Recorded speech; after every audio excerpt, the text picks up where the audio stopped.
সাধারণ একজন মানুষ, আলেম না, দাওয়াত ও তাবলীগের মেহনতের কারণে আমাদেরকে মাদ্রাসায় পড়াইলেন। আমার বাবাকে তখন থেকে আজ পর্যন্ত আমি একই নিজামে চলতে দেখছি, একই নিয়মে চলতে দেখেছি। প্রতিদিন সকালবেলা যখন ঘুম ভাঙতো, আমার বাবার কণ্ঠের কোরআন তেলাওয়াতের আওয়াজে আমাদের ঘুম ভাঙতো, মায়ের ওজিফার কণ্ঠের কারণে আমাদের ঘুম ভাঙতো। আজ থেকে 20 বছর আগে, 30 বছর আগে আমাদের বাচ্চারা আমরা আমাদের মা বাবার কণ্ঠের তেলাওয়াতের আওয়াজ পেয়ে ঘুম ভাঙতাম। আর বর্তমানের বাচ্চাদের ঘুম ভাঙে মা বাবার মোবাইল, ফেসবুক আর ইউটিউবের আওয়াজে। এই হলো হালত, পার্থক্যর অবস্থা। জামানা চেঞ্জ হয়ে গেছে, যার কারণে ফিতনা বেশি, চতুর্দিকে ফিতনা। আমার আল্লাহ পাক ডাক দিয়া বান্দাকে সুন্দর করে জানায় দেয়, হে মুসলমান, টেনশনের কারণ নাই, তোমরা আখির নবীর উম্মত। রাসূল সাল্লাল্লাহু আলাইহি ওয়াসাল্লাম আমাদেরকে ডাক দিয়া বলছেন, নবীর উম্মতরা মনে রাখবা, তোমাদের এত দাম, এত সম্মান, এই জমিন থেকে বিদায় হওয়ার পর জান্নাতে যখন যাবে, আমি নবীর উম্মতরা সবার আগে আগে জান্নাতে যাবে। আমরা আগে জান্নাতে যাব, তারপর অন্যরা জান্নাতে যাবে। আমার আল্লাহ পাক বান্দাকে এই কারণে আদর করে জানায় দেয়, হে বান্দা, তোমাদের যদি গুনাহ হয়ে যায়, টেনশনের কারণ নাই, দুইটা আমল করবা। এক নাম্বার, আল্লাহ পাক ডাক দেয়া বলেন, ওয়া আনিস্তাগফিরু রাব্বাকুম। 2 নাম্বার, সুম্মা তুবু ইলাই। বান্দা মনে রাখবা, 1 নম্বরে গুনাহ যদি হয়ে যায়, বান্দার 1 নম্বর আমল, বান্দা সাথে সাথে ইস্তিগফার করবা। 2 নম্বর আমল, বান্দা আল্লাহর দরবারে তওবা করবা। ইস্তিগফার আর তওবা এক নয়। ইস্তিগফার হলো এই মুহূর্তে গুনাহ হয়েছে, এই মুহূর্তে আল্লাহর দরবারে মাফ চাওয়া। আর তওবা হলো সামনে আর কোনোদিন গুনাহ করব না, এই মর্মে আল্লাহর সঙ্গে ওয়াদাবদ্ধ হওয়া। এই কারণে আমার আল্লাহ পাক রব্বুল আলামিন বলে, বান্দা বেশি বেশি তওবা করো, তাওবাতান নাসুহা। এ মুসলমান, জমিনের ভিতরে কতগুলো বান্দা, সব বান্দা গুনাহগার। দুনিয়ার সব বান্দারাও যদি গুনাহ করে, আমার আল্লাহর সমস্ত বান্দাদেরকে ক্ষমা করার জন্য কোনো খারাপ লাগবে? সময় লাগবে? আল্লাহ পাক বান্দারে ক্ষমা করতে দ্বিধা করে না। রাসূল করিম সাল্লাল্লাহু আলাইহি ওয়াসাল্লাম বলেন, কেউ যদি সমুদ্রের ফেনা পরিমাণ গুনাহ যদি হয়, ওই বান্দা একবারের জন্য যদি পড়ে আস্তাগফিরুল্লাহ, আমার আল্লাহ পাক ওই বান্দার সমুদ্রের ফেনা পরিমাণ গুনাহগুলোকে আল্লাহ পাক ক্ষমা করে দেয়। এটা আল্লাহ পাক রব্বুল আলামিন আপনার আমার জন্য এটা সুন্দর একটা বান্দাকে পুরস্কার হিসেবে দিলেন। একবার ইস্তেগফার করবা, সারা জিন্দেগির গুনাহ মাফ, যদি দিলটা ঠিক থাকে। এ মুসলমান, আখিরি নবীর উম্মত হওয়ার কারণে আল্লাহ পাক রব্বুল আলামিন আমাদেরকে অনেক অনেক ফজিলত দিয়েছেন, যার কারণে আল্লাহ পাক রব্বুল আলামিন বান্দাকে জায়গায় জায়গায় বলছেন, তোমরা ইস্তেগফার করো। আল্লাহ কয় ইস্তেগফার করবা, আর ওই বান্দা কয় ইস্তেগফার করি না। কেন করি না? বলে আমার গুনাহই নাই, এই কারণে করি না। তার মানে এই সমস্ত কথা যদি কেউ মনের মধ্যে লালন করে, এগুলো সব মানুষের টাকা মেরে খায়, জায়গা মেরে খায়, এরপরে কয় আমার গুনাহ নাই। শয়তানও তো গুনাহ করে, আল্লাহর সঙ্গে নাফরমানি করার পরেও কইছে, না না, আমি নাফরমানি না, আমি যেমনি আছি এমনিই ঠিক। আল্লাহর সঙ্গে যুক্তি যারা দেয়, এরা একটাও মুসলমান হতে পারে না, সব বেঈমান। এই জন্য আমার আল্লাহ বলেন, ওয়ামিনান নাসি মান ইয়াকুলু আমান্না বিল্লাহ ওয়া বিল ইয়াউমিল আখির ওয়া মা হুম বিমুমিনিন। মানুষের মধ্যে একদল থাকবে যারা নিজেরা নিজেদেরকে মুমিন দাবি করবে। এরা যতই মুমিন দাবি করুক না কেন, আমার আল্লাহ ডাক দিয়া বলেন, একজনও ইমানদার নয়। এগুলো সব হলো বেঈমান, সব হলো মুনাফিক। যদিও বলে আমি ইমানদার, ইমানদার কখনো নিজের জবান দিয়া বলা লাগে না। আম বাজার থেকে খরিদ করেন, এটা বলা লাগে না এটা ভালো না খারাপ। আমের চেহারা দেখলেই বোঝা যায়, কালার দেখলেও বোঝা যায়। ঠিক তেমনি ভাবে একজন ইমানদারের চেহারা আর কালার দেখলেই বোঝা যায় এটা ইমানদার। স্টেজে উইটা হাজার মানুষের সামনে প্রকাশ করা লাগে না আমি মুসলমান, বরং ওই বান্দার চেহারাই প্রকাশ করে দেয় এটা আল্লাহর প্রিয় বান্দা। ভাইরা আমার, আল্লাহ পাক রব্বুল আলামিনের হাবিব ঘটনা শুনান সাহাবা একরামদেরকে।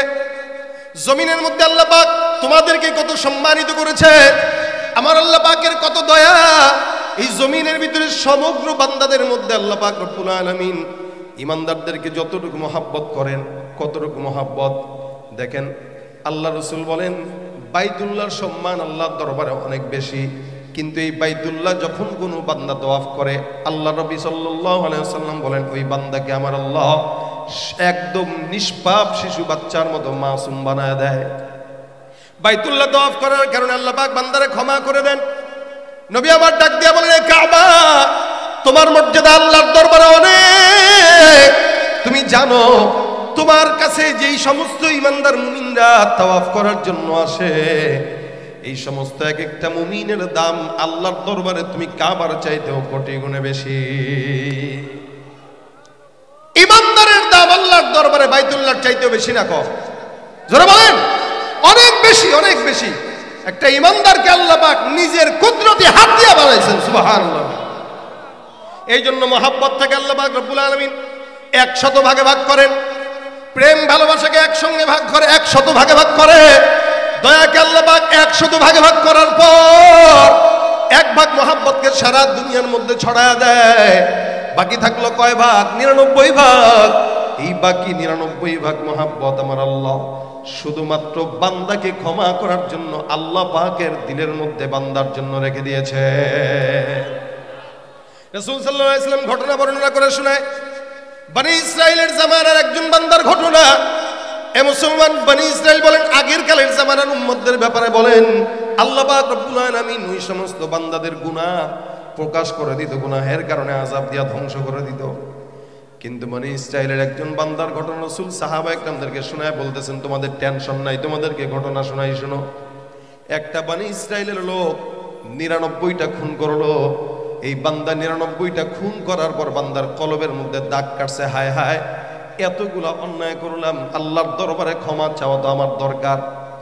99টা খুন করেওয়ালা বান্দা কি ছোট সন্ত্রাসী না বড় সন্ত্রাসী? আসেননি কেউ এখানে? 99টা খুন করছেন কেউ আসেননি? হ্যাঁ, থাকলেও হাত তুলবে না। অথচ 99টা খুন না করলেও একটা তো করছে। আমাদের দেশের রাজনীতি মানেই হলো খুন আর গুমের রাজনীতি। একজন কেমনে খুন করবে, কে কারে খুন করলো, কেন করলো, কেন করলো, কারে করলো, কি কারণে করলো, কেউ জানে না। যে খুন হইলো সেও জানে না। রাসূল বলেন, শেষ জামানায় এই টাইপের লোক যে মরবে, যে মারবে, উভয় জাহান্নামে। কেন? যে মারতেছে সেও জানে না কেন মারতেছে, যে মরতেছে সেও জানে না কেন মরতেছে। নবী করিম ডাক দিয়া কয়, 199টা খুন করলো। করার পর দিলের ভিতরে আসছে, আল্লাহ এতগুলো অন্যায় করলাম, মালিক আমার তো এখন ক্ষমা চাওয়া দরকার। আল্লাহর বান্দা একজন আবেদের কাছে চলে গেছে, যে ডাক দিয়া কয়, হুজুর 99টা খুন করলাম, আল্লাহর কাছে ক্ষমা চাইলে আল্লাহ কি আমার মাফ করবে নাকি? একজন আবেদ শুধু ইবাদত করতে জানে, ইলম নাই, যার কারণে নবী বলেন, ফাদলুল আলিমি আলাল আবিদি কা ফাদলি আলা আদনাকুম। আল্লাহর দরবারে আলেমের দাম বেশি না আবেদের দাম বেশি? আলেম বুঝা শুনে ইবাদত করে, আলেম না বুঝাই ফাল বাড়ে। এক মসজিদে গেছি জুমা পড়াইতে, বিশাল বড় মসজিদ, মাদ্রাসার মসজিদ, দাওরা মাদ্রাসা। এখন জুমার বয়ান করতেছি, আবেদের অবস্থা আমি বর্ণনা করতেছি আপনারা বুঝার জন্য, এলাকার নাম বললাম না। তো জুমার বয়ান করতেছি, একজন আল্লাহর বান্দা ঢুকছেন, ঢুকে পিছন থেকে সামনে আসছেন, হাতে তাসবিহ, বহুত বড় জিকিরওয়ালা। তা তাসবিহ নিয়ে আমি বয়ান করতেছি, সে জিকির করতেছে, সুবহানাল্লাহ সুবহানাল্লাহ সুবহানাল্লাহ, খুব স্পিডে। তা আমি বয়ানের মাঝখানে খালি তার দিকে নজর যাইতেছি, কি রে আল্লাহর বান্দা খালি জিকির করে, আরে বাপরে বাপ কত বড় বুজুর্গ না জানি, সারাদিন জিকির করে। তো মাশাআল্লাহ জিকির করছে ভালো, সারা বয়ান সে জিকিরই করলো, এটা তো ভালো। কিন্তু যখন খুতবা দিতে গেলাম, দাঁড়াইলাম, তাকায় দেখি আল্লাহর বান্দার তাসবিহ তখনও নড়ে, সে তখনও জিকির করতেছে। সুবহানাল্লাহ কইবেন না নাউজুবিল্লাহ কইবেন? আচ্ছা আপনারাই বলেন, জুমার খুতবা শোনা কি? ফেরেশতারাও খুতবা শোনার জন্য আমলের খাতা বন্ধ করে বসে যায়, এবং খুতবা চলাকালীন সময় কাউকে চুপ এটা বলাও নিষেধ। ওই আল্লাহর বান্দা তখনও জিকির করে। আমি ভাবলাম খুতবা দিতে দাঁড়াইছি যেহেতু 2-3 বার মনে হয় তার দিকে একটু চোখ গরম করে তাকাইলে সে মনে হয় বন্ধ করবে। আমি তার দিকে এমনি এক ধ্যানের 3-4 সেকেন্ড তাকায় রয়েছি। আমি যত তাকাই তার জিকিরের জোশ তত বাড়ে। মনে মনে ভাবলাম, না রে তো বিপদ, এরে যত দেখতেছি এ চিন্তা করছে না হুজুর তো মনে করতেছে ভালো হয়েছে, তারও জিকির বাড়াই। এ আবেদের হাল, আবেদ বুঝা ইবাদত করে না, না বুঝা ফাল মারে। আর আলেম অল্প করলেও যতটুকু করে কামেরটা করে। আবেদের কাছে আর সে ডাক দেয়া কয়, হুজুর 99টা খুন করলাম, কি হবে, মাফ হবে নাকি? কি কয়টা? 99টা। সত্যি? লা হাওলা ওয়ালা কুওয়াতা ইল্লা বিল্লাহ, আস্তাগফিরুল্লাহ। কয় কি রে এটা? বলে জি 99টা। কয় মে ভাগেন এখান থেকে, আমার মজলিস না পাক হয়ে যাইতেছে। এত বড় একটা গুনাহগার এত সোজা আল্লাহ ক্ষমা করার জন্য বসে রয়েছে মিয়া, যান। আরে ধমক টমক দিয়া পাঠায় দিচ্ছে তাকে। সন্ত্রাসী মানুষ এমন মেজাজ টেজাজ গরম হয়ে গেছে, কয় কিরে গুনাহ করছি, আল্লাহ যদি ক্ষমাই না করে তাহলে গুনাহ বন্ধ করা দরকার কি, চলুক তোরে দিয়েই চলুক। পকেটের মধ্যে ছুরি ছিল, হুজুরের ছুরিটা নিয়ে হুজুর যেহেতু গুনাহ মাফি হবে না তাহলে আপনারাই দিই, দিছে হুজুরের পেটে ছুরি ঢুকায়, যা খালাস। আগে ছিল 99টা, এখন হয়েছে কয়টা? সেঞ্চুরি। 100টা খুন হয়ে গেল, এখন মাথার মধ্যে টেনশন ঢুকছে, 99টা ছিল, ভালো ছিল, এখন একটা বাড়ার কারণে 100 হয়েছে, তাহলে গুনাহ তো আরো বাড়ছে না কমছে? এই যে অনুভূতি আসছে, এটাই হলো একটা মানুষের বড় বিষয়। অনুভূতি যার নাই ওরা তো মানুষ বলা যায় না, ও গরু ছাগলের চেয়ে খারাপ। এই জন্য আল্লাহ পাক ডাক দিয়া বলেন, লাহুম কুলুবুল লা ইয়াফকাহুনা বিহা ওয়া লাহুম আ'য়ুনুন লা ইবসিরুনা বিহা ওয়া লাহুম আযানুন লা ইয়াসমাউনা বিহা উলাইকা কাল আনআম বাল হুম আদাল উলাইকা হুমুল গাফিলুন। আল্লাহ পাক ডাক দিয়া বলেন, সমাজের মধ্যে এমন কিছু বান্দা আছে যারা নিজেরা ইমানদার দাবি করলেও এদের অন্তর থাকলেও এদের অন্তরে বোঝার মতো ক্ষমতা নাই। এদের কলব আছে, এরা বুঝে না, এদের চক্ষু আছে, এরা দেখে না, এদের কান আছে, এরা শুনে না। আসলেই দেখে না, বিষয়টা এরকম না। আল্লাহর কোরআনের আয়াত দেখে না, আল্লাহর কোরআনের বাণী শুনে না, কিন্তু স্কুল ছুটি দেওয়ার সময় 60 বছরের বুড়াও কিন্তু চায়ের দোকানে বসে বসে লেডিস ঘরের দিকে তাকায়। হারাম দেখে ঠিকই, হালাল দেখে। আল্লাহ কয়, লাহুম কুলুবুল লা ইয়াফকাহুনা বিহা, অন্তর আছে বুঝে না। ওয়ালাহুম আ'য়ুনুন লা ইবসিরুনা বিহা, চক্ষু আছে দেখে না। ওয়ালাহুম আযানুন লা ইয়াসমাউনা বিহা, কান আছে শুনে না। চক্ষু আছে দেখে না, কান আছে শুনে না, অন্তর আছে বুঝে না। গরুরও অন্তর আছে, কলব আছে, কিন্তু এরাও বোঝে না। একটা গরু ছাগল একটা কুকুরেরও চক্ষু আছে, এরাও ঠিক মতো দেখে না, তার মানে অন্ধ না। এরা রাস্তা দিয়ে হাঁটতে নিবেন, ও সুন্দর করে ক্ষেতের মধ্যে দিয়ে হাঁটবে, কই চোখ তো আছে, তাও ক্ষেত পাড়া দিল কেন? এ মুসলমান, একটা গরু ছাগল একটা কুকুর বিড়ালের হালত যেমন, আল্লাহ পাক রব্বুল আলামিন বলেন, যাদের চক্ষু থাকার পরে দেখে না, বুঝ থাকার পরেও বোঝে না, কান থাকার পরেও শুনে না, এগুলার সবগুলার হালত এগুলা গরু ছাগলের মতো, হায়াওয়ান জানোয়ারের মতো, ঠিক কিনা? গরু যেরকম একটা মানুষ মুসলমান হিসেবে তার উপরে নামাজ আল্লাহ ফরজ করেছেন, সে নামাজ পড়ে না। আল্লাহ বলেন এগুলা হায়াওয়ানের মতো। কিভাবে? একটা মুসলমান নামাজ ফরজ, নামাজ পড়ে না। রোজা রাখা ফরজ, রোজা রাখে না। কুকুরও নামাজ পড়ে না, কুকুরও রোজাও রাখে না। আল্লাহ পাক ডাক দিয়া বলেন, কুকুরও রোজা রাখে না, হায়াওয়ান রোজা রাখে না, তুইও রোজা রাখোস না, তুইও নামাজ পড়োস না। যেই কাজটা তুমি মুসলমান হওয়ার পরও তুমি করো না, কুকুরও করে না, তার মানে তোমার মধ্যে কুকুরের মধ্যে, হায়াওয়ান জানোয়ারের মধ্যে কোনো পার্থক্য নাই। এরপর আল্লাহ পাক ডাক দিয়া বলেন, বালহুম আদাল, এগুলা কুকুরের চাইতেও খারাপ। একটা মানুষ কুকুরের চেয়ে খারাপ কেমনে হয় বলেন তো? এলাকার ভিতরে চাঁদাবাজি আছে না নাই? কম না বেশি? আগে ছিল যতটুকু ক্ষমতাবানরা ছিল, এখন ক্ষমতা না পাওয়া শুরু করে দিছে। সেদিন বাইতুল মুকাররমের একজন ব্যবসায়ী কয়, হুজুর ব্যবসার মধ্যে বরকত হইছে। আমি কইলাম আলহামদুলিল্লাহ, আল্লাহ বরকত দিছে, আরো বেশি দোয়া করেন, আল্লাহ বরকত বাড়ায় দিবে। কয় না না, এই বরকত বাড়ন চাই না। আমি কই তাহলে কি সমস্যা? আগে দিতাম 250 টাকা চান্দা, এখন দেই 350 টাকা। তা চান্দা বাড়ছে না কমছে? এই যে চান্দাবাজি করে কি মানুষ না কুকুর? কথা কয় না, কে করে? এলাকায় কোনোদিন এরকম হয়েছে যে কুত্তা মনে করেন 15-20টা এসে বলছে, এই আমরা কুত্তা সমিতি আসছি, এরা ইনি সভাপতি, ইনি সেক্রেটারি, ইনি ক্যাশিয়ার, আমাদেরকে মাস শেষে 15,000 টাকা 20,000 টাকার চান্দা দিবা, হাড্ডি খাবো, নয়তো দোকান বন্ধ। বলে কে? করে কে? চান্দাবাজি করে কে? ভোট চুরি করে কে? দুর্নীতি করে কে?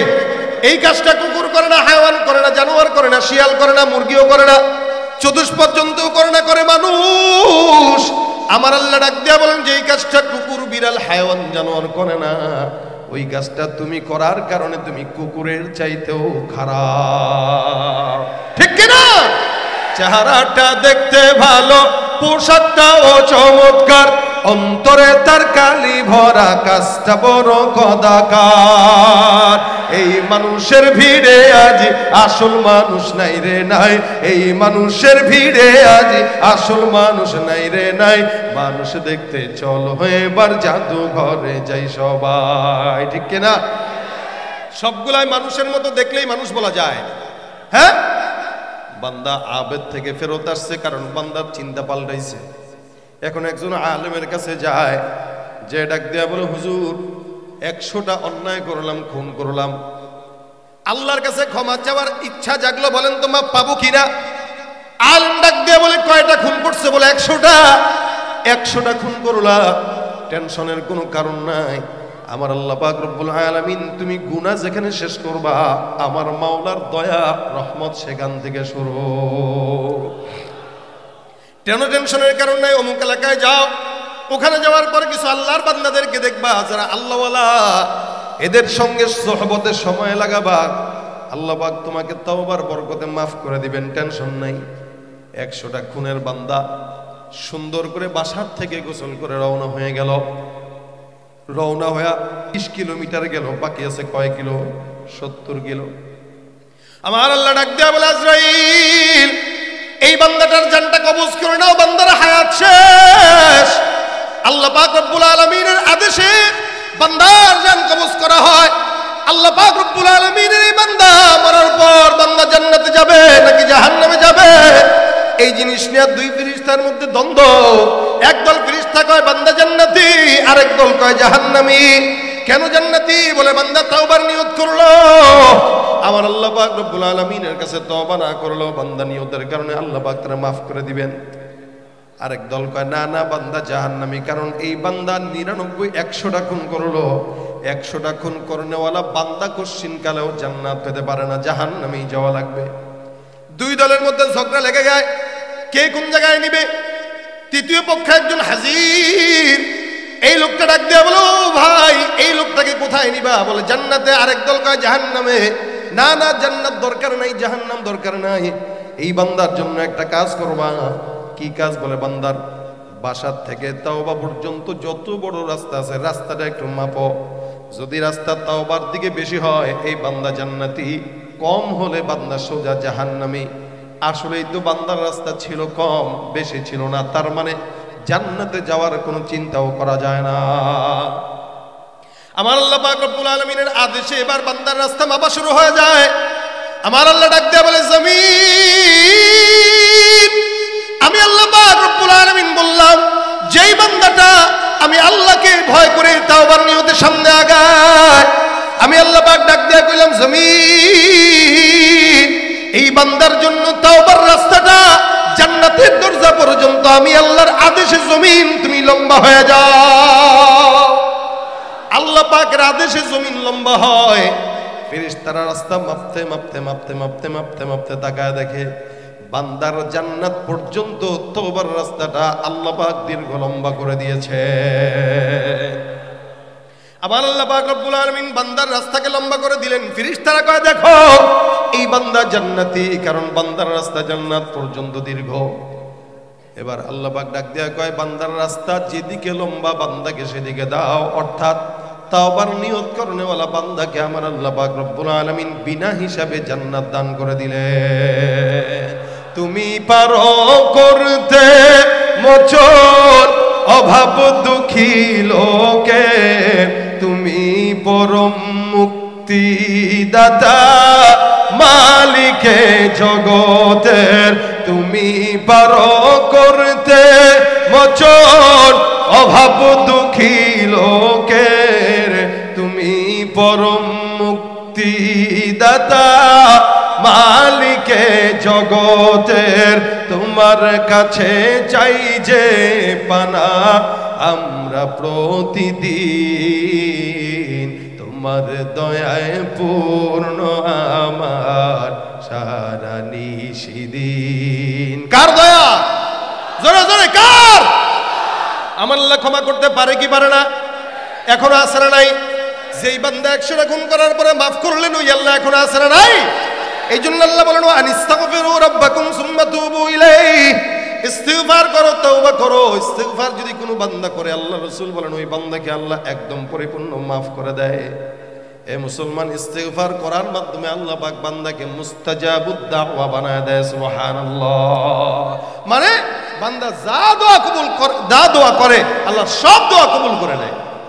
সুবহানাল্লাহ। আস্তে কয়, এই মুস্তাজাবুদ দাওয়া বুঝেন, যেই দোয়া করবে ওই দোয়া কি হবে? যা বলবেন তাই শুনবেন কে? বাংলাদেশে মুস্তাজাবুদ দাওয়া খুব কম আছে। ইস্তেগফারের মাধ্যমে আল্লাহ পাক বান্দাকে মুস্তাজাবুদ দাওয়া বানান। এটা বান্দার অনেক বড় ফজিলত। ইমাম আহমদ ইবনে হাম্বলের নাম শুনছেন তো আপনারা? অনেক বড় একজন ইমাম, 4 ইমামের অন্যতম ইমাম। ইমাম আহমদ ইবনে হাম্বল রহমতুল্লাহ আলাইহি, উনি একবার কোন একটা জায়গায় রাত্রিবেলা সফর করেন। শীতের রাত, গভীর রাতে একটা দোকান খোলা। ওই দোকানের ভিতরে যেয়ে বলে, যুবক, আমি এলাকার মধ্যে একজন মুসাফির, রাত্রিবেলা শীতের ভিতরে আমি রওনা দিয়েছিলাম, শীত হয়ে গেছে, রাত হয়ে গেছে, এই গভীর রাতে কোনো জায়গায় থাকার মতো বন্দোবস্ত পাচ্ছি না, তুমি যদি আমাকে একটু দয়া করো, তোমার দোকানে আমাকে খানিকটা সময়ের জন্য মেহমান বানাবা পারবা কিনা? যুবক ডাক দিয়ে বলে, অবশ্যই, সকাল পর্যন্ত আপনি আমার কাছে মেহমান বিশ্রাম নিতে পারেন। দেখবেন রাত্রেবেলা সারা রাতে স্টানের কিছু দোকান খোলা থাকে, এরকম একটা দোকান, দোকানের ভিতরে বসে বসে ইমাম আহমদ ইবনে হাম্বল রহমতুল্লাহ আলাইহি কখনো কিতাব মুতালা করে, কখনো জিকির আজকার করেন। কিন্তু উনি একটা জিনিস লক্ষ্য করলেন, যতক্ষণ এই দোকানের মধ্যে বসা, যেই যুবকটার দোকান, যুবকটা রুটি বানায়, তাকায় দেখে এই যুবকটা রুটি বানানোর সময় পরে আস্তাগফিরুল্লাহ, রুটি বেলার সময় বলে আস্তাগফিরুল্লাহ, চুলায় দিতেছে বলে আস্তাগফিরুল্লাহ, কেউ আসছে রুটি কেনার জন্য, তাকে রুটি দেওয়ার সময় বলে আস্তাগফিরুল্লাহ, আবার তার থেকে টাকা নেওয়ার সময় বলে আস্তাগফিরুল্লাহ। অর্থাৎ এই যুবকের প্রত্যেকটা কথায় কথায় একটাই শব্দ, সেটা কি? ইমাম আহমদ ইবনে হাম্বল রাহমাতুল্লাহ আলাইহি উনার দিকে অবাক দৃষ্টিতে তাকালো, এমন যুবকটা আমি দেখি নাই। এতবার বারবার কোনো কথার ভিতরে নাই, কোনো বাজে কথা নাই, সব কাজের ভিতরে একটা শব্দ, ইস্তিগফার। তার মানে কত বড় বুজুর্গ! এরকম বুজুর্গ যুবক আমি আমার জীবনে দেখি নাই, যে এই যুবকটা বারবার তার জবান দিয়ে একটাই শব্দ ওরায়, নাম কি? আস্তাগফিরুল্লাহ। ইমাম আহমদ ইবনে হাম্বল যুবককে ডাক দেয়া কয়, যুবক, তোমার মতো যুবক আমি কম দেখেছি, হয়তো তোমার জন্যই আল্লাহর নবী বলেছেন, ওয়াশাবুন নাশা ফি ইবাদাতিল্লাহি তাআলা, ওই যুবকদেরকে আল্লাহ পাক রব্বুল আলামিন 7 প্রকার মানুষকে আল্লাহ পাক তার আরশের নিচে ছায়া দিবে। এর মধ্যে ওই প্রকার যুবক যারা তাদের যৌবনকালটা আল্লাহ পাকের ইবাদতে সময় লাগায়। সুবহানাল্লাহ। ইমাম আহমদ ইবনে হাম্বল রাহমাতুল্লাহ আলাইহি বলেন, এই যুবকটা বারবার ইস্তিগফার পড়ার কারণে আমি যুবককে প্রশ্ন করলাম, যুবক, বারবার তুমি ইস্তিগফার পড়ার কারণ আমাকে একটু বলো তো। যুবক ডাক দেয়া বলে, হুজুর, আমি আপনাকে চিনি না, তবে আমার গোপন কথাটা আপনারে বলি, যেন আপনিও আমল করতে পারেন। যুবক ডাক দেয়া কয়, আমি আমার জিন্দেগিতে যত দোয়া আল্লাহর কাছে করি, আমার আল্লাহ পাক রব্বুল আলামিন আমার সমস্ত দোয়া কবুল করেন। আপনি আমাকে মুস্তাজাবুদ দাওয়াও ধরতে পারেন, আর এই মুস্তাজাবুদ দাওয়া হওয়ার পিছনে একটাই আমল, সেই আমলটাই হলো আস্তাগফিরুল্লাহ। যুবক কয়, আমি ইস্তিগফারের মাধ্যমে আমার আল্লাহর কাছে যা দোয়া চাই তাই আল্লাহ পাক কবুল করে। এই জন্য আমি আমার প্রত্যেকটা সেকেন্ডে একটাই শব্দ উচ্চারণ করি, ইস্তিগফার। আহমদ ইবনে হাম্বল রাহমাতুল্লাহ আলাইহি অবাক, এমন যুবকটা আমি আমার জিন্দেগিতে দেখি নাই, যে যুবকটা তার যৌবন বয়সে আল্লাহর দরবারে মুস্তাজাবুদ দাওয়া হয়ে গেছে। তবে যুবকটা আহমদ ইবনে হাম্বল রাহমাতুল্লাহ আলাইহিকে ডাক দেয়া কয়, হুজুর, আমার সব দোয়া আল্লাহ পাক রব্বুল আলামিন কবুল করলেও একটা দোয়া এখনো পর্যন্ত আল্লাহ পাক কবুল করেন নাই। ইমাম আহমদ ইবনে হাম্বল ডাক দেয়া বলে, কোন দোয়াটা আল্লাহ পাক কবুল করে নাই? যুবক ডাক দেয়া বলতেছে, হুজুর, আমি আমার জিন্দেগিতে যত দোয়া করলাম সব দোয়া কবুল করলো, একটা দোয়া বাকি।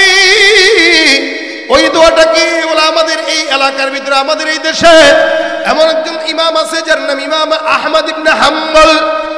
ওই আল্লাহওয়ালাকে আমার নিজের চোখে একবার দেখার ইচ্ছা।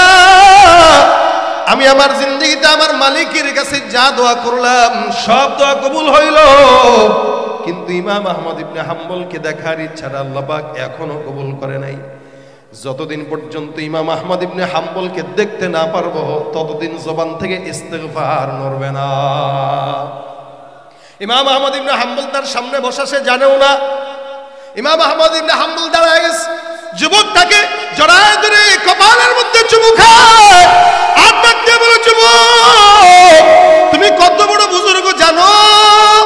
আল্লাহ পাক রব্বুল আলামিন তোমাকে কত বড় দামি বানাইছেন, তোমার দোয়া আল্লাহ পাক কত কবুল করেছে, তোমার সমস্ত দোয়া আল্লাহ পাক কবুল করে। শুধু তাই নয়, এই দোয়াটা আল্লাহ পাক এমন ভাবে কবুল করলো, যার কারণে আল্লাহ পাক রব্বুল আলামিন ইমাম আহমদ ইবনে হাম্বলকে তোমার দোকানে কান্ডা ধরে গভীর রাতে তোমার সঙ্গে সাক্ষাতের জন্য নিয়ে আসলো। বন্দেগানে খাসে আল্লাহ মুল গুয়ুব দরজাহাজা নে জাওয়াসিসুল কুলুব জমি সরশবু এ পিরাহন শনিদি চেরা দরজা হে কিনআনশ নদীদি। ভাইরা আমার, বিপদের ভিতরে আল্লাহ পাক বান্দারে হেফাজত করেন, মনের আশা আল্লাহ পাক কবুল করেন। এই বান্দাটাও তার নিজের জিন্দেগিটাকে, তার যৌবনটাকে আল্লাহ পাকের ইবাদতের সময় লাগাইছেন, যার কারণে আল্লাহ পাক তার মর্জি মোতাবেক আল্লাহ তার সঙ্গে মুআমালা করছেন। যুবক বলে, আমি ইস্তিগফারের কারণে আজকে ইমাম আহমদ ইবনে হাম্বলের মতো একজন বান্দাকে দেখতে পেরেছি। যাও, আল্লাহ পাক নিজে ইমাম আহমদকে আমার ঘরের দরজার সামনে নিয়ে আসছে। আমল কি বলে? আস্তাগফিরুল্লাহ। এই জন্য আল্লাহ পাক রব্বুল আলামিন বলেন, বান্দা বেশি বেশি ইস্তিগফার কর। রাসূল করিম সাল্লাল্লাহু আলাইহি সাল্লাম বলেন, মাল্লাজিমাল ইস্তিগফার জাআলাল্লাহু লাহু মিন কুল্লি হাম্মিন ফারজা। কেউ যদি তার জবানে ইস্তিগফার উঠায় নেয়, আমার আল্লাহ পাক রব্বুল আলামিন ওই বান্দাকে সমস্ত প্রকার বালা মুসিবত পেরেশানি থেকে হেফাজত করবেন। সুবহানাল্লাহ। ভাইরা আমার, সর্বশেষ হাসান বসরি রহমতুল্লাহ আলাইহির একটা কথা বলি, খুব মনোযোগের সঙ্গে শুনেন। হাসান বসরি রহমতুল্লাহ আলাইহি অনেক বড় বুজুর্গ মানুষ, বসে রয়েছেন। খানকায় একটা লোক ঢুকছে, ঢুকে ডাক দেয়া বলে, হুজুর, আমার অসংখ্য গুনাহ, এমন কোনো গুনাহ নাই যে গুনাহটা আমি আমার জিন্দগিতে করি নাই, তবে আমাকে ছোট্ট একটা আমল শিখায় দেন, যে আমলের কারণে আল্লাহ পাক আমারে মাফ করবেন। হাসান বসরি তারে কয়, যাও যাও, বেশি গুনাহ হয়ে গেছে, আমল একটাই, আস্তাগফিরুল্লাহ পড়বা, আল্লাহ পাক মাফ করে দিবেন। কথাটা অনেক সহজ, অনেক গভীরের। হাসান বসরি তারে বলতেছে, ইস্তিগফার করো, আল্লাহ মাফ করবেন। 2 নম্বরে একজন বান্দা আসছে, সে ডাক দেয়া কয়, হুজুর, আমার এলাকায় আসমান থেকে বৃষ্টি হয় না, এমন ছোট্ট একটা আমল শিখায় দেন যে আমলের কারণে আল্লাহ পাক আসমান থেকে বৃষ্টি দিবেন। হাসান বসরি রহমতুল্লাহ আলাইহি কয়, যাও যাও, তুমি ইস্তিগফার করো। 3 নম্বরে আরেকজন বান্দা ঢুকছে, ঢুকে ডাক দেয়া কয়, হুজুর, আমার দোকানে বেচা কিনা নাই, ব্যবসায় বরকত নাই, টাকা পয়সা নাই, এমন একটা আমল শিখা দেন যে আমলের কারণে আল্লাহ পাক দোকানে বরকত দিবে। হাসান বসরি রহমতুল্লাহ আলাইহি বলেন, যাও যাও, বেশি বেশি আস্তাগফিরুল্লাহ পড়ো। কি পড়ো? প্রথমে আসলো যিনি গুনাহ মাফের জন্য চাইছেন, একটাই আমল। দ্বিতীয়তে আসমান থেকে বৃষ্টি হয় না, ওইটার জন্য বলছেন, আমল কয়টা? একই। তৃতীয়তে সম্পদের জন্য আসছে, আমল কয়টা? একই। কি? আস্তাগফিরুল্লাহ। 4 নম্বরে একজন বান্দা ঢুকছে, কয়, হুজুর, আমার সন্তান হয় না, বিয়ে করছি 10 বছর মনে করেন, তো এমন একটা আমল দেন যে আমলের কারণে আল্লাহ পাক সন্তান দিবে। আমাদের দেশে কিছু বেআকল আছে, যেগুলো সন্তান না হইলে সোজা খাজা বাবার দরবারে চলে যায়, মাজারে যায় মান্নত করে, বাবার কাছে কয়, বাবা গো, এই যে বউরে নিয়ে আসলাম, একটু ফুটু দিয়ে দেন। বাবাও তো মোটামুটি ফুটু দিয়ে দিবে, কয় ঠিক আছে, এই ছোট ফু দিলে হবে না, আমাদের খানকায় 1 মাসের ইতিকাফে রেখেছে, 3 দিনের জন্য যদি ফালায় আসেন, আর 3 দিন পরে যদি ওই পেটে বাচ্চা হয়, বুঝবেন এটা আপনার নয়, আপনার পীর বাবার বাচ্চা। ঠিক কিনা জোরে কয়?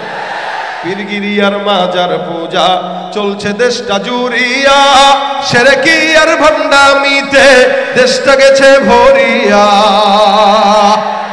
পীরগিরিয়ার মাজার পূজা চলছে দেশটা জুড়িয়া, শিরকি আর ভণ্ডামিতে দেশটা গেছে ভরিয়া।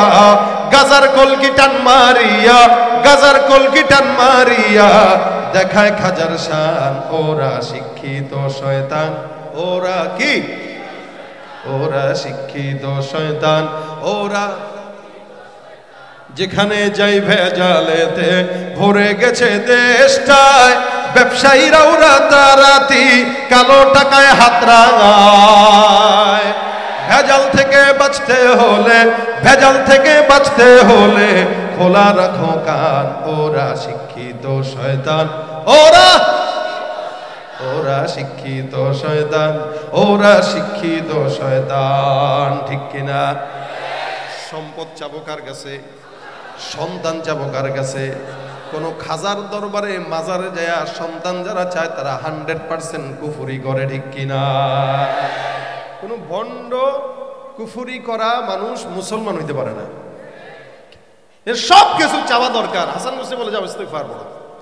আরেকজন এসে ডাক দেখো, হুজুর আমাদের এলাকায় ফসল দিতে বরকত হয় না, একটু ছোট্ট একটা আমল দিয়ে দেন না যেন ফসলে বরকত হয়। তো হাসান বসরি বলেন যাও আস্তাগফিরুল্লাহ এটা পড়ো। আরেকজন এসে কয়, হুজুর আমাদের এলাকার ভিতরে নদী নালা খাল বিলের ভিতরে পানি নাই, শুকায় গেছে, এমন আমল দেন যে আমলের কারণে খালের মধ্যে পানি আসবে, নদীর মধ্যে পানি আসবে। হাসান বসরি রহমতুল্লাহ আলাইহি তাকেও একটাই আমল দিলেন, কি? আস্তাগফিরুল্লাহ। 6 জন আসলো, 6 জন কি আমল? পাশে দেখবেন আমাদের গ্রামে দেখবেন অনেক সময় ডাক্তার আছে, কিছু হাতুড়ে ডাক্তার, এগুলো প্রত্যেকটা রোগীর খালি নাপা এক্সট্রা দিয়ে এই কাম সেরে দেয়।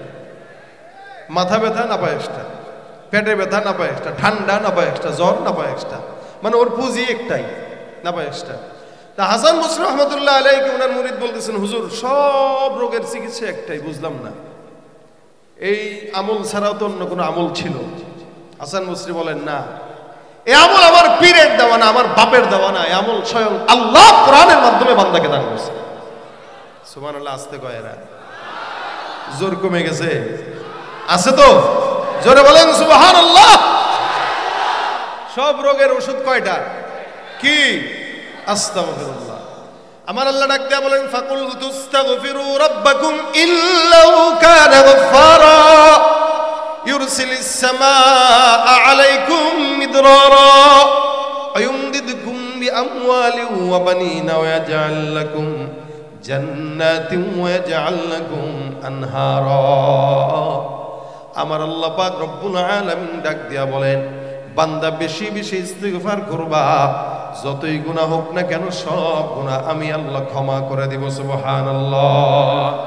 2 নম্বরে, কোনো বান্দার এলাকায় যদি বৃষ্টি না হয়, বেশি বেশি ইস্তিগফার করো, আমি আল্লাহ পাক বান্দার আসমান থেকে বান্দার জন্য বৃষ্টির ফয়সালা করে দিব।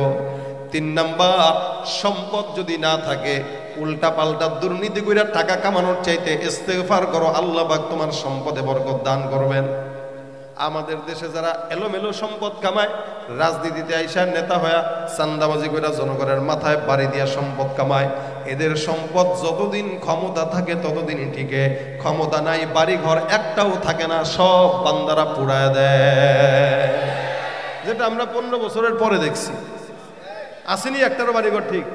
ওই যে বেতাইল্লা রাস্তায় টাকা কামাইছে, তালার রাস্তায় টাকা কামাইলে এটা হইতো না। টাকা কামাইছে ঠিক, জনগণের টাকা চুরি করে কামাইছে। টাকা কামাইছে ঠিক, বেলাইনে কামাইছে। যদি লাইনে কামাইতো, ইস্তিগফার বলে কামাইতো, 14 পুরুষ পর্যন্ত তার টাকা খাইতে পারতো, সম্পদ নষ্ট হইতো না। কামাইছে বেলাইনে, যার কারণে সম্পদ ঠিকে নাই, সব পুড়ে গেছে, ক্ষমতাও নাই, সম্পদও নাই।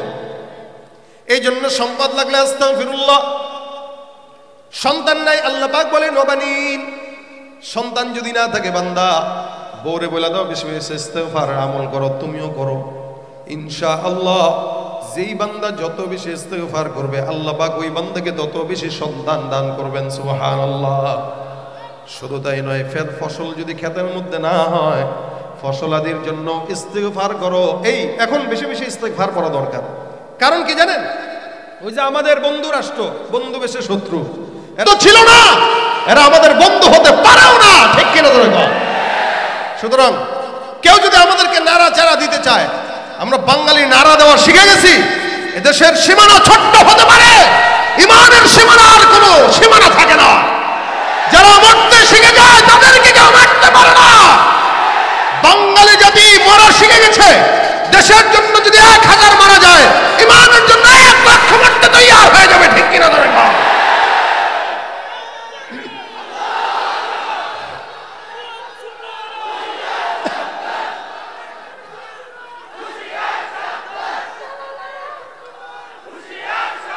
কি হবে আলেম হয়ে ইমাম সেজে সমাজেতে, পারো যদি সত্য কথা উচ্চ স্বরে না বলিতে।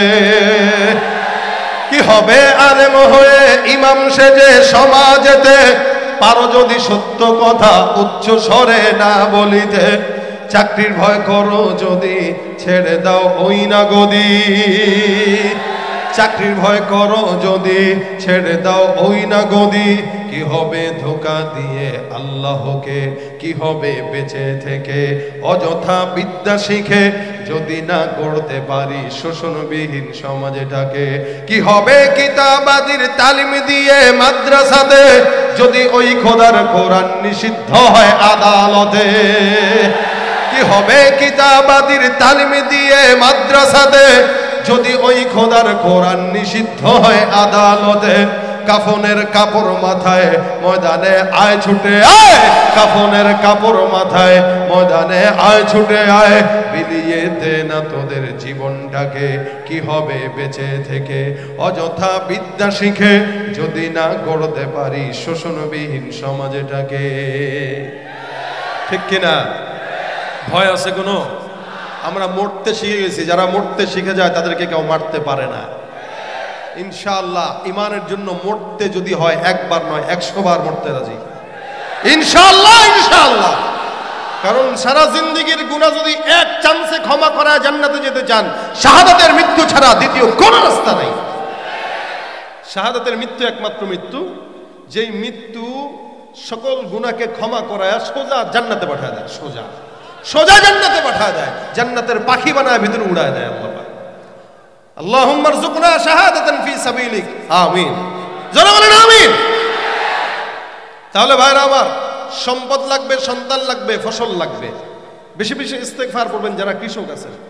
ইনশাআল্লাহ ফসলে বরকত হবে, আলু বাড়বে, পেঁয়াজ বাড়বে। তাহলে আর বড় বড় পেঁয়াজ আমাকে দরকার নাই, এগুলো দেখতেও পারি না, খাইতেও মন চায় না। দেশি পেঁয়াজের উপরে মজার পেঁয়াজ আছে, আমরা তাদেরকে বলবো তোমাদের মন চাইলে আমাদেরকে বললো, আমরা পেঁয়াজ পাঠাবো।